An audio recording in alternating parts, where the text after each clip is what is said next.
This is the L2C Media Network and the Sports Final with Steve the Baxman Baxley, brought to you by William Hill Sportsbook. Let's make it interesting. And the L2C Media Network. Now, with the details from the headlines that make the world of sports move, here's the Baxman. All right, how you doing, everybody? Steve here. Welcome to the program. And oh boy, oh joy, oh rapture. We got news from literally the corner of the world. And if you were in Canada tonight, oh boy, not exactly a happy time to be a sports anchor or anyone working for a company named Bell. We shall explain. All that and a whole lot more. No monologue tonight, but things are going very nicely. Thank you for asking. Just gonna take it one day at a time, see what happens. With that said, I know we're supposed to talk 5 minutes. Really don't feel like doing that right now, so let's get going. We got some news from the world of baseball, and let's do it. The St. Louis Cardinals have traded outfielder Derek Fowler to the Los Angeles Angels. Yes, I know I call them. I never call them Los Angeles. I call them California Angels. But, well, to each his own.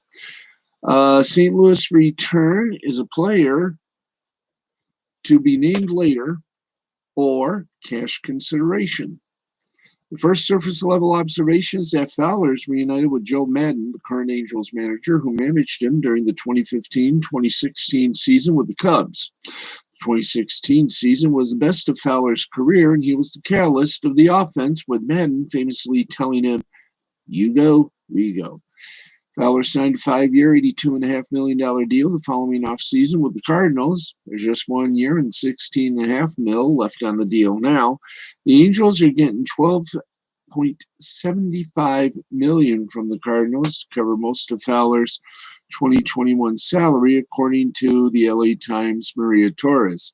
The 34-year-old hit .233, .317, .389 with 4 homers, 15 RBIs, and 14 runs in just 31 games last season.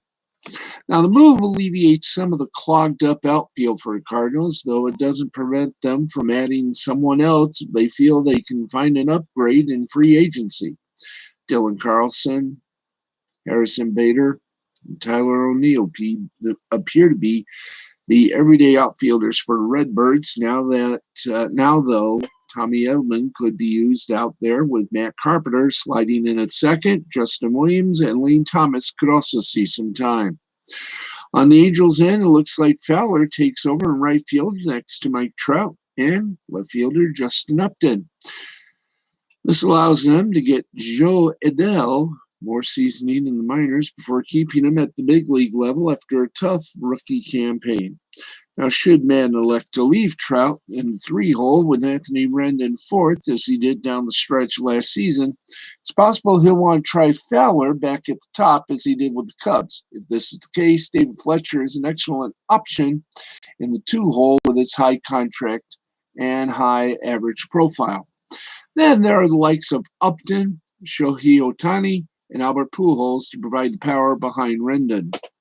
In order for that to work, though, Fowler needs a return to form. He had a .346 on-base percentage in 2019, and last was above .350 in 2017, or .363. Not a bad way to start. Terrible way to finish. We continue on our merry little Jason Sanborn way up to 12:15. That's about 45 minutes. So let's get started. In more baseball news, New York Cy Young winner Trevor Bauer Well, his picks, that's right. We're less than 2 weeks away from spring training, and 24 of the top 60 free agents remain unsigned, including 3 of the top 7. And here are the day's hot stove rumblings. Let's start the league.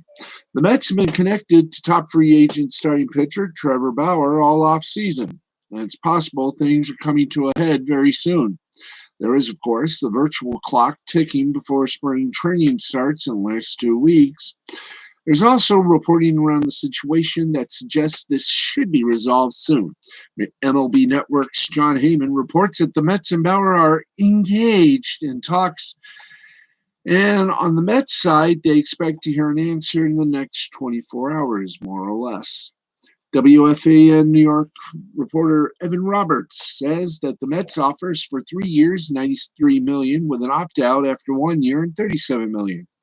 MLB.com's Mark Feinsand reports that the Mets are indeed in on Bauer, but that the Dodgers are also involved in the process. And then, at 4:12 p.m. Eastern, Bauer's agent, Rachel Luba, tweeted, "Down to 2 with no further information." The 30-year-old Bauer won the National League Cy Young Award last season after going 5-4 with a 1.73 ERA, a ridiculous 2.76 ERA plus, .795 WHIP, 100 strikeouts, 2 complete games, 2 shutouts, and only 16 unintentional walks in 73 innings. He was also an All-Star and finished 6th in AL Cy Young voting in 2018. Now, landing Bauer would give the Mets quite a formidable rotation, as he pair along with 2-time Cy Young winner Jacob deGrom at the top with the likes of Marcus Stroman, Carlos Carrasco, and eventually Noah Syndergaard. Tommy John surgery last spring he had, and he's now ready to go, and we wish him all luck. The Dodgers already have a loaded rotation with Walker Buehler, Clayton Kershaw, Julio Urias, Dustin May, and David Price. Any way you wish to sort them, that group isn't without question marks, however, and the Dodgers love to load positions up with depth, plus adding Bauer means no one else can have him, and even further solidifies their hold on the title of the best in baseball. Now, a bit later, John Morosi of MLB.com reported that the Mets are increasingly confident they will land Bauer. As things creep later into Thursday night, the expectation seems to be that Bauer will be signing with the Mets very soon, but busting up, as someone might call it. Oh, boy.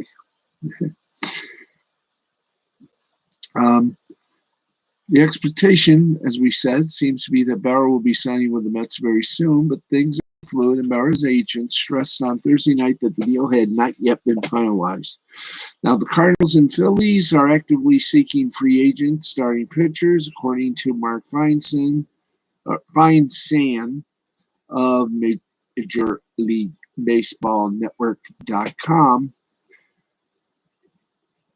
St. Louis recently re-signed Adam Wright, but Carlos Martinez and Miles Mikolas carry injury concerns. As for Philadelphia, even with Chase Anderson and Matt Moore recently signed, they could use another starter to push Vince Velasquez into that bullpen. Now, Trevor Bauer, the top 60 free agents list. Trevor Bauer, number 3, James Paxton, number 18, Jake Odorizzi, number 27, and Taijuan Records.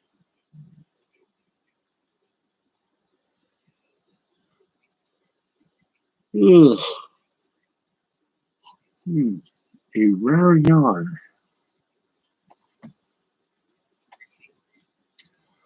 Okay.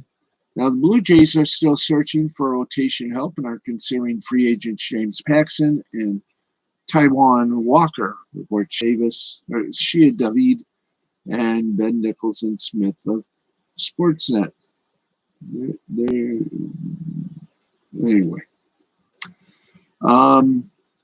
Bradley, you're going to love this. It ain't over till it's at least halfway over. Free agent center fielder Jackie Bradley Jr.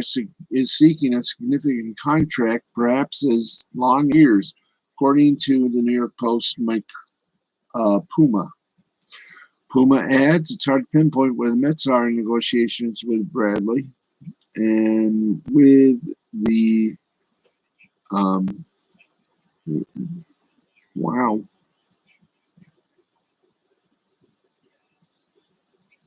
Oh boy, let me tell you. Going in the thought. Still not working. Okay, finally, our baseball little tidbit. The Brewers, Mets, and Rays have shown significant interest in free agent lefty Rich Hill, reports Rob Bradford of WEEI.com. The Red Sox had interest in Hill earlier this winter, but have seemingly backed away since signing Martin Perez and Garrett Richards. The CBS Sports RJ Anderson did not. RJ Anderson did not rank among his top 60 free agent signings this season. So there you go. 41-year-old Hill in March spent 2020 with the Twins and pitched on a one-year contract. All right.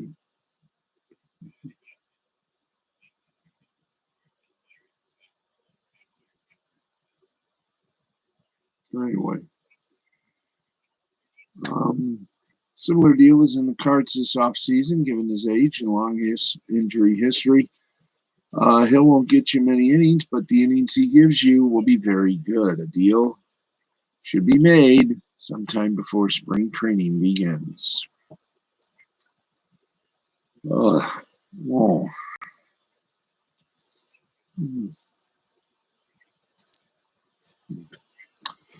All right.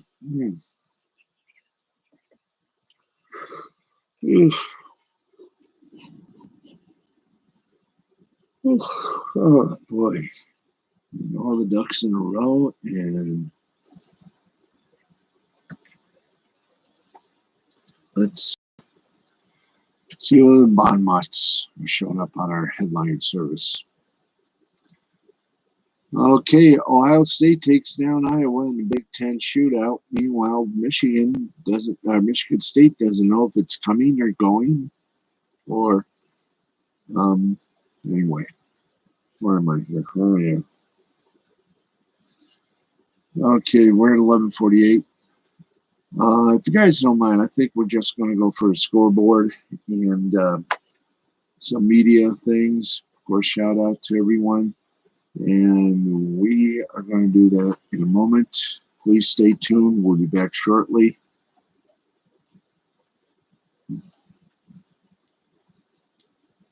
Gotta hit to the restroom.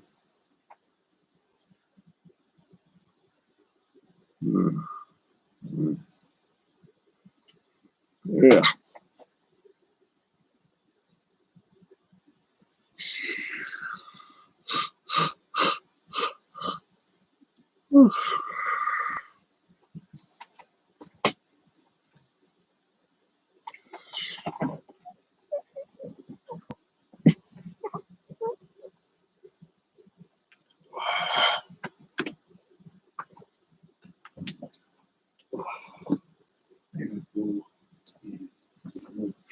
Back and would you turn on my light?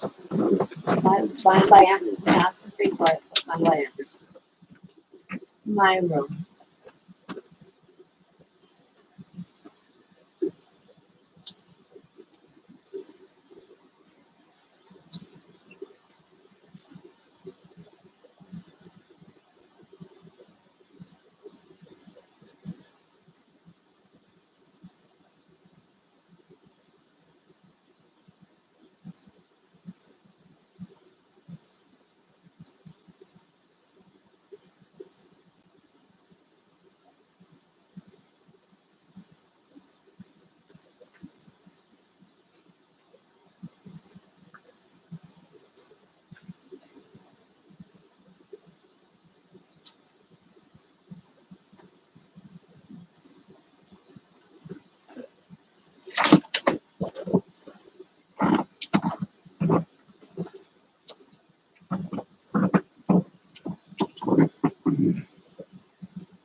All right. Okay, welcome back. We'll get more headlines for you in just a moment. But right now, let's take you around the NBA as our scoreboard begins. And as always, the scoreboard is sponsored in part by William Hill Sportsbooks. Let's make it interesting. And well, at least we try to make it interesting here. We do have bathroom breaks. Okay, let's get with it. Let's rock it. 6 minutes, 30 seconds left in the third quarter. Denver Nuggets lead Los Angeles Lakers 68-61. You can catch that game on TNT. Final scores, Golden State Warriors over Dallas Mavericks 147-116. Utah Jazz over the Atlanta Hawks 112-91. Portland Trailblazers over the Philadelphia 76ers 121-105. Houston Rockets 115-103 victor over the Memphis Grizzlies. And that's what you get from there. Nice little tidbit of scorage. Okay, let's go to the NCAA college basketball scoreboard. And wow.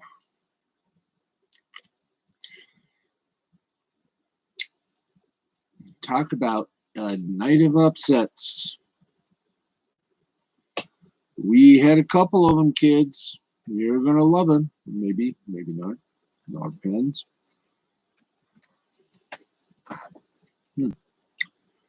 Let's give you college basketball scoreboard. And then we go to hockey, and then everything else should fall into place. And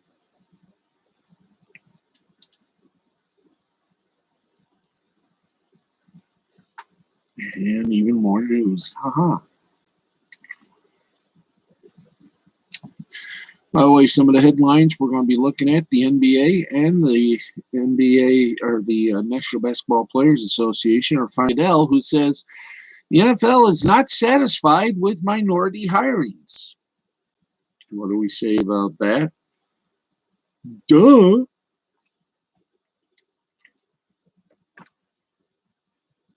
So we'll talk about those things and a whole lot more. But right now, let's give you the scoreboard.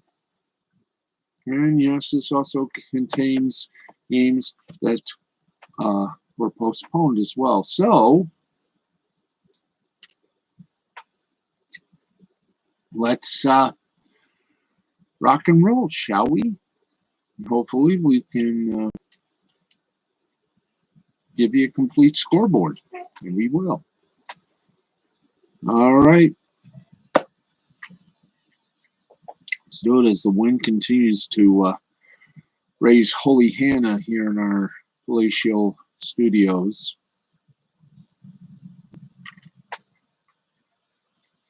So, leave us to begin.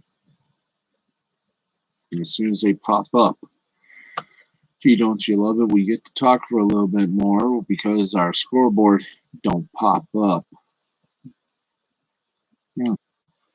But now it does. And here we go.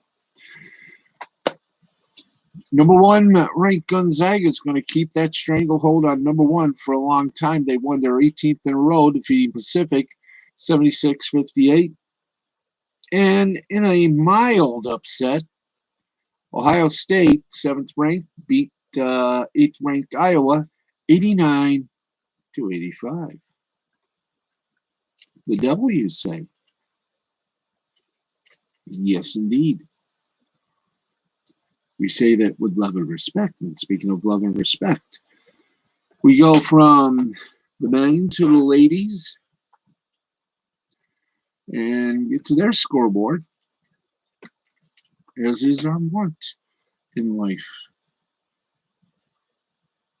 Then we got other things we got to do, including our scoreboard of soccer in Anglais. In Anglais, yeah, it's called England.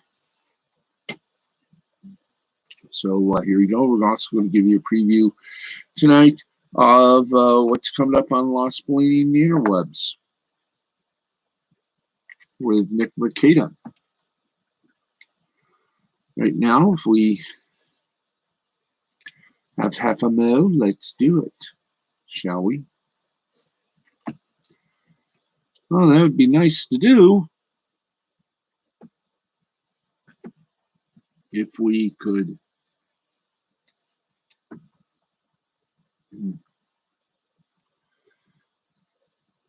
get the scores, and we do. So let's. All right, the games for February 4th.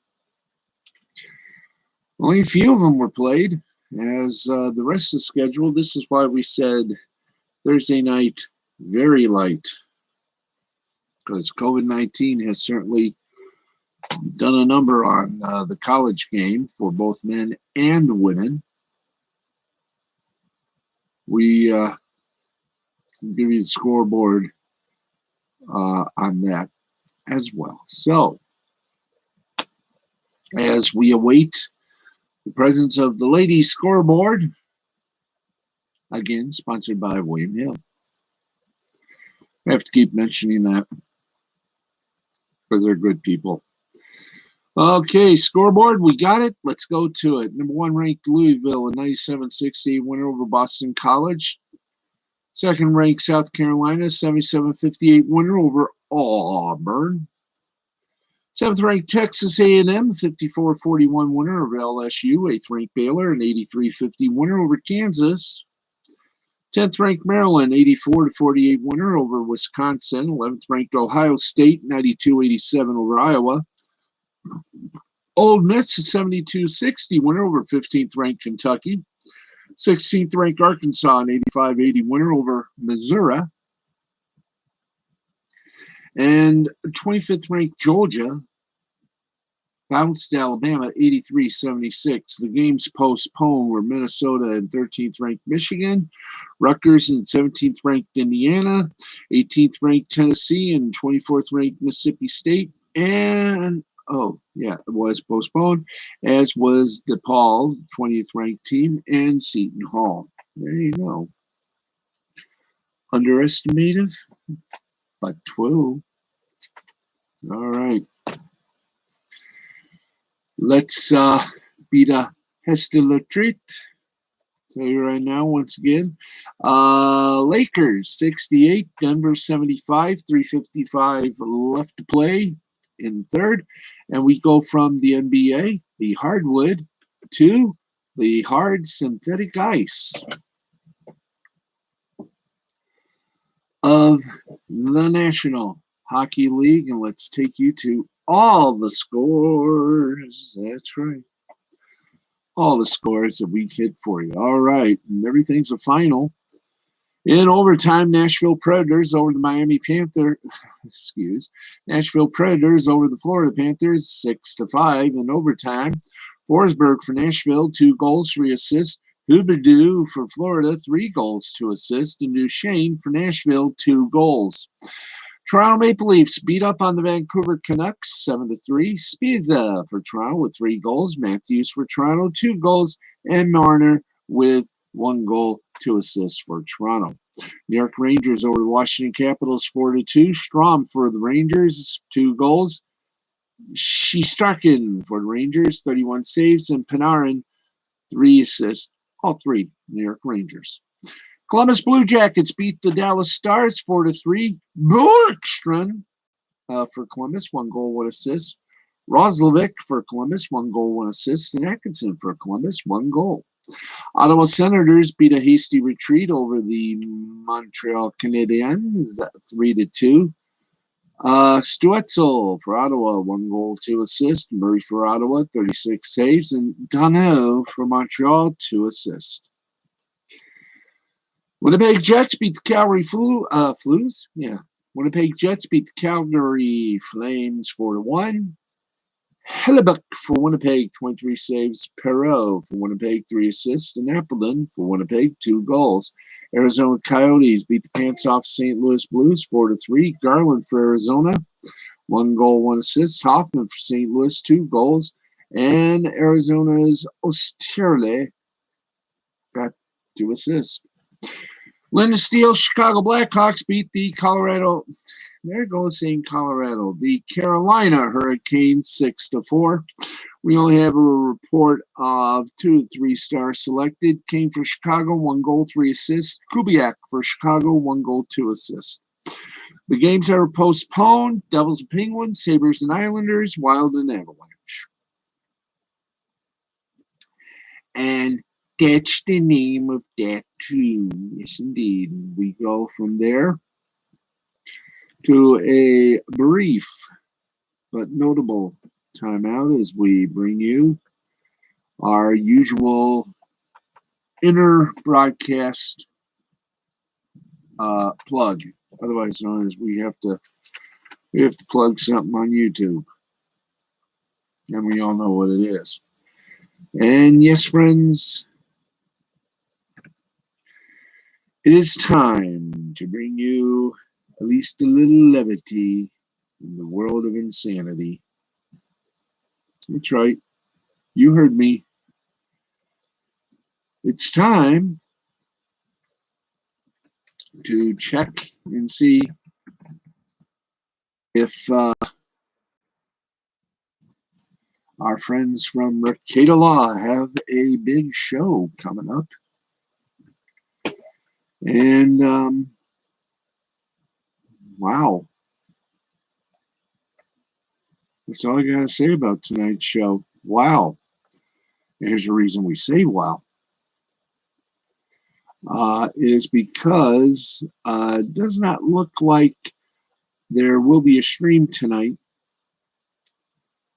And you're just looking, and nope, no stream tonight. But you never know with our humble Minnesota attorney.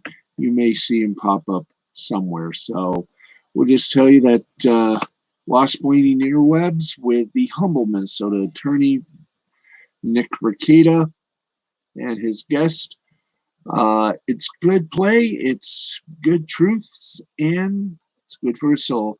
Catch them weeknights at midnight Eastern right here on YouTube. And with that, we go to some football. That's right, some football action, yes indeed. Oh yeah. Let's do it and give you the action that took place tonight. In the Premier League, Chelsea defeated Tottenham Hotspur 1-0. In the Club World Cup, Tigres over Ulsan Hyundai 2-1. Al Ali over Al Dunhail 1-0. Spanish Copa del Rey, Real Betis and Athletic Bilbao tied at 1, but Bilbao won 4-1 on penalty kicks. Brazilian action, Fluminense over Bahia 1-0. Corinthians a 2-1 winner over Ceará. Goiás a 1-0 winner over Atlético Mineiro. Fortaleza a 3-1 winner over Coritiba. And our car, as I address you in our live audience, is in the yard with snow, a flat tire, and electronic issues. And possibly a busted transmission. We continue on. Fortaleza over Coritiba 3-1. In the Danish Superliga, it was Sønderjysk over Midtjylland 2-1. Brøndby over Nordsjælland 1-0. In Portuguese Premier League action, Fluminense and Santa Clara tied at 1. Belenenses and Porto tied at 0. Sporting Braga beat Portimonense 2-1. And Moreirense defeated Famalicão 2-0. In the Swiss Super League, Luzern over Servette 3-0. Basel over Lausanne 3-1. And the Turkish Super League was Yeni Malatyaspor and Göztepe tied at 2. Trabzonspor over Denizlispor 1-0. And that is a look at soccer scores from literally around the globe. At 12:05, we got about 10 minutes remaining on our broadcast, so let's make these 10 minutes look good. Okay, let's give you the story on Jon Gruden. Okay, we got a lot of headlines, very little live sports tonight. And here we go. Face to face, a couple of silver spoons. Well, one of the biggest questions of the NFL offseason revolves around possibly former Houston Texan Deshaun Watson, where he's going to be playing in 2021. After spending the first 4 seasons of his career with the Houston Texans, Watson has made it pretty clear that he doesn't want to return to Houston for a 5th. Not only has he requested a trade, but he's also erased the Texans' name from each one. Not be trading Watson.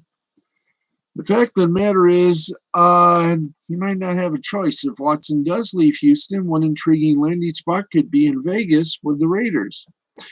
Yes, Raiders already have Derek Carr, but that's something that could potentially change this offseason.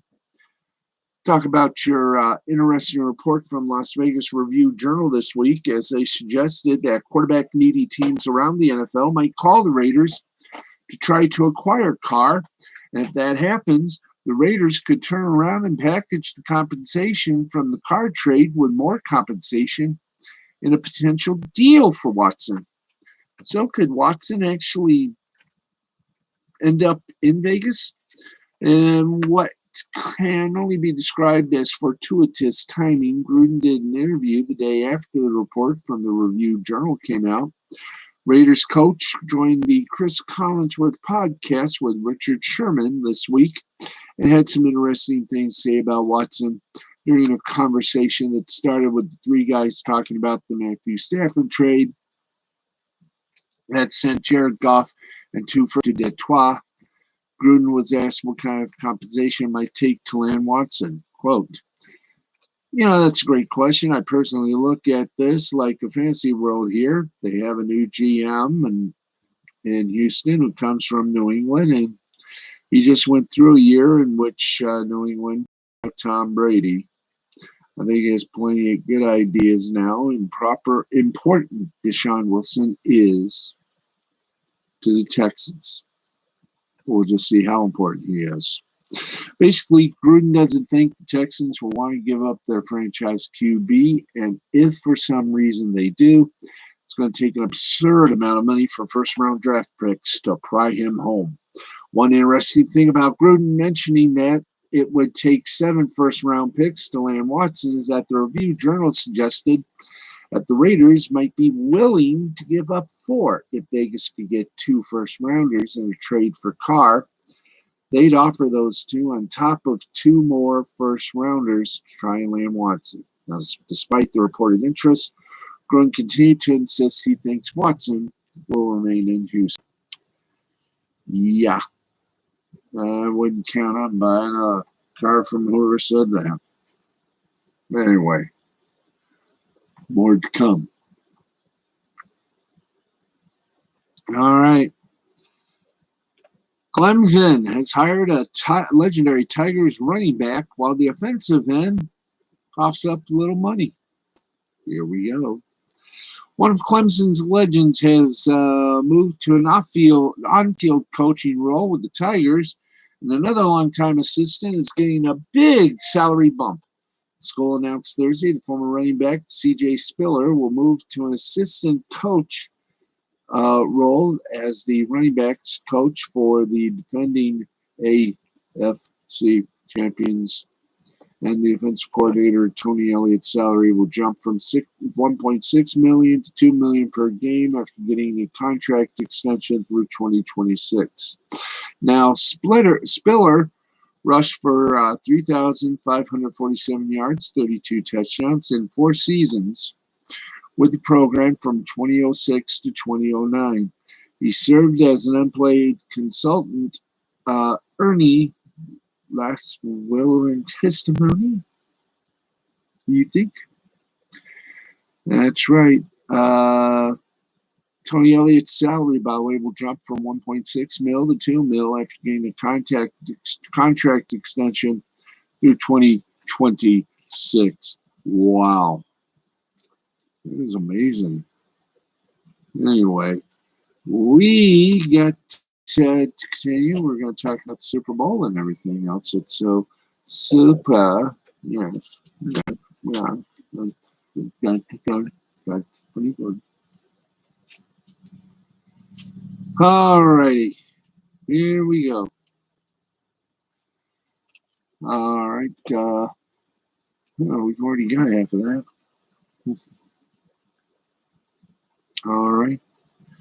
Right now, let's take a look at the Super Bowl 55 preview and odds. The odds, I think, are not going to be that big, but we shall see. Okay, the reigning champion Chiefs are currently slight favorites in Super Bowl 55. William Hill Sportsbook having Kansas City as a 3-point favorite. Lies ahead of the February 7th championship. And there you go. Okay, I think that's going to wrap it up for a bit on that. We want to say hello to all my friends on Facebook, Twitter, Minds, Gab Social. Of course, we say fare thee well to our good friend and constant source of comedy, that being, of course, Ricky the Raccoon. He went under, picked up a pendant, and he pianoed it. There you go. Anyway, we got about 7 minutes left. Let's get you on the A train. That's right, awful announcing. And, well, they say all good things must come to an end. And shockingly, yesterday, our friends from Florida got caught up in the way that the media have been working in. Let us explain. Yesterday, as you know, Bell Media, the Canadian media conglomerate, which owns CTV and a variety of CTV stations, specialty channels, and sports networks. In fact, one such sports network gave us Jay and Dan. TSN, which gave the upstart Fox Sports 1 their most popular dynamic duo, until, of course, some guy named Horowitz decided to jerk it around a bit. And so Dan and Jay went back to TSN. Well, yesterday, over 210 people lost their jobs as Bell Media, quote unquote, restructured for a new media world where streaming matters. It's right after almost 2 decades as a national sports center host on Canada's TSN, which, by the way, is owned by Bell Media and part owned by TSN. Of course, it was interrupted by a 2013-2017 stint with the upstart Fox Sports 1 cable network, now just FS1 in the U.S. The great sports duo or sports anchored team of Jay and Dan have been split up due to, for some reason, COVID-19, a soft ad dollar, and stupidity by broadcast owners. That's right. Thursday, Dan O'Toole changed his at TSN O'Toole Twitter handle to at Not on TV O'Toole, and tweeted that last night's Sports Center with Jay and Dan was his final show, which he didn't know at the time.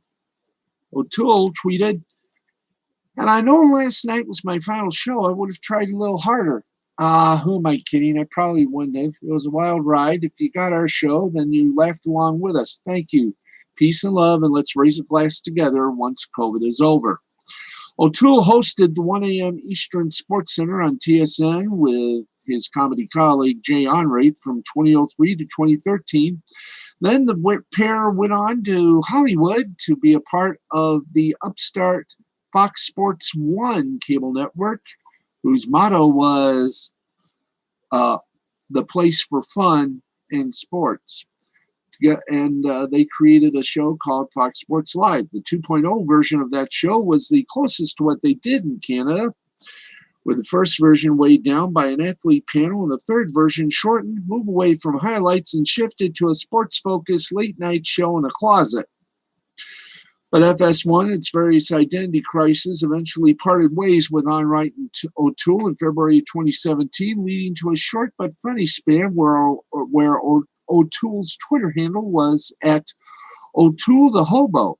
In March 2017, TSN announced that they were bringing O'Toole and Onrait back north of the border for Sports Center with Jay and Dan, and that the show seemed to do well in both ratings and in custom sponsorship deals, as did the continued Jay and Dan podcast. But the at Jay and Dan on SC account is now just Jay on SC, in memory of the many years of Jay and Dan. Our friends at Awful Announcing did a top 10 Jay and Dan moments. TSN did it in 2017 after their return was announced. Go to YouTube and you'll find it. O'Toole's exit comes amidst wider Bell Media cuts of 210 jobs all across Canada, which impacted several other TSN figures this week. In particular, longtime TSN Ottawa figure Brent Wallace, who was laid off Wednesday after 23 years with the network. National figures Natasha Staniszewski and Christian Jack have also been let go. And at YYZ Sports Media reported that several TSN shows are shifting to overdrive technology to reduce the amount of people involved in production, and that there have been cuts in the Vancouver market. But O'Toole's exit is certainly a massive one and a big change for TSN. Of course, as we all know, Bell Media is really suffering due to COVID-19 and a soft ad dollar. In fact, the cuts also affect their CTV division, including the TSN radio networks and the Windsor semi-satellite CHWI, all affected. In fact, one radio station has had their entire newsroom gutted to the point where it was shut down and their newscasts replaced, as well as their news anchors, by CTV news personalities doing a 1 to 5 minute newscast. There we are. Wow. So to Jay and Dan, I don't know if we should play this or not, but hey, for 8 seconds, I think we can do it. So, without a doubt, in our way of bringing you a little closure, I think we can do it. Yeah, let's do it. I mean, what do we got to lose? But you are a Jay and Dan fan, you will know this theme music very well because it was the theme that they did for a long, long time. Let's hear it, boys, for just, let's make it 10 seconds, shall we? So a little tribute to Jay and Dan.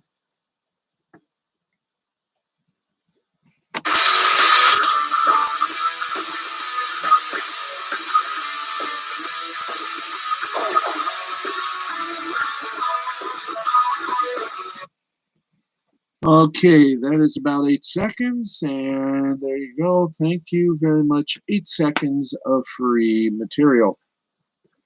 So, Jay and Dan, it's now just going to be Sports Center with Jay. You might still be doing the podcast, but this has got to be the biggest blooper since, well, ESPN got rid of, for wanton respect, Chris Berman and NFL Countdown and NFL Primetime. Anyway, why do I mention ESPN? Because TSN may be a Bell Media property, but it is partially owned, about 49% owned, by ESPN. Note the logo.